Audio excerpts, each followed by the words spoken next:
This week's Parsha is Parshas Va'Eschanan.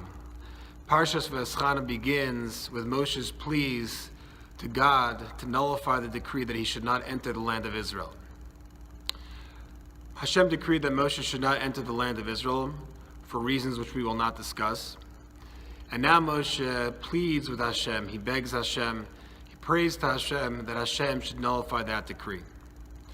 Moshe phrases his request by saying that he would like to see Hahar HaTov Hazeh v'Halevanon. He wanted to see this good mountain and the Lebanon. What is this a reference to? Rashi says on the spot that Hahar HaTov, this good mountain, is referring to Yerushalayim. And Halevanon is referring to the Beis HaMikdash, to the temple.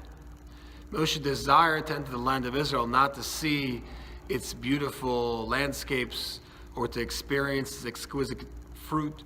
He wanted to absorb the holiness that was above, that was attainable outside of Eretz Yisrael, outside of the land of Israel. He wanted to go into the land to be able to attain a greater perception of God, to become a holier person, to come closer to Hashem.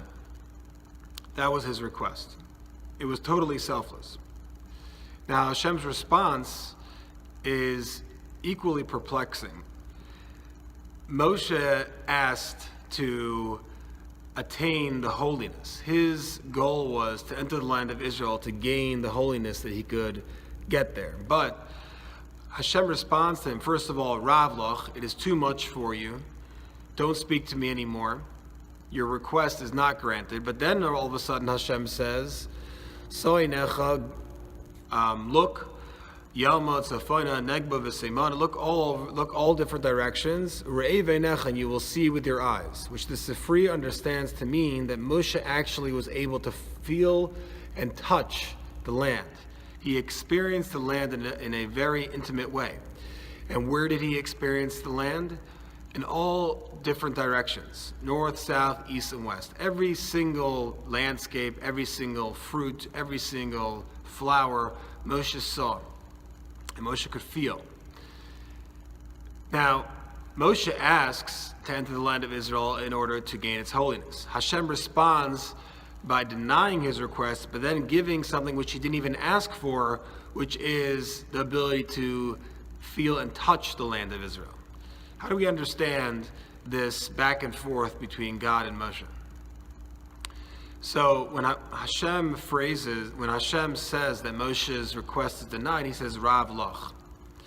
So the Malbim understands what Rav Loch to mean is that it is too much for you, meaning that Moshe, you have no reason to enter the land of Israel if it's to gain holiness.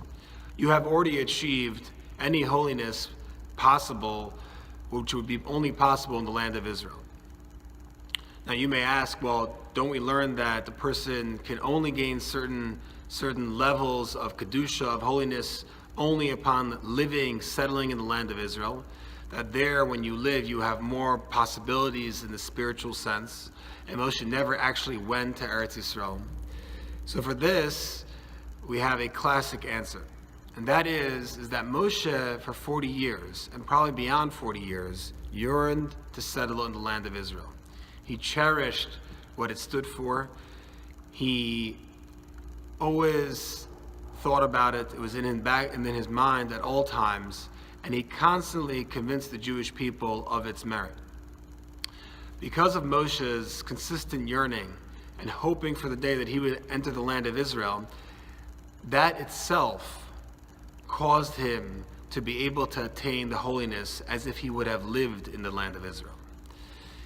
And we should think about it a little bit, that living in the land of Israel is not just about being there. It's about achieving its holiness. It's by exercising one's ability to choose the right things in the land of Israel. It's not just being there. It doesn't just happen. Moshe, by working so hard to enter the land of Israel and cherishing its holiness, achieved that holiness without even entering the land of Israel. And that is the reason why Moshe requests to enter the land of Israel to achieve more holiness, to become more spiritual. But Hashem answers him, there's no need for that. You already got all of that.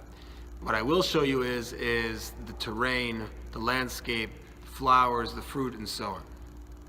The mundane things. One quick question on this week's Parsha is, why did Hashem actually not respond to Moshe's request? Why did Hashem say no to Moshe? Why did he not nullify the decree?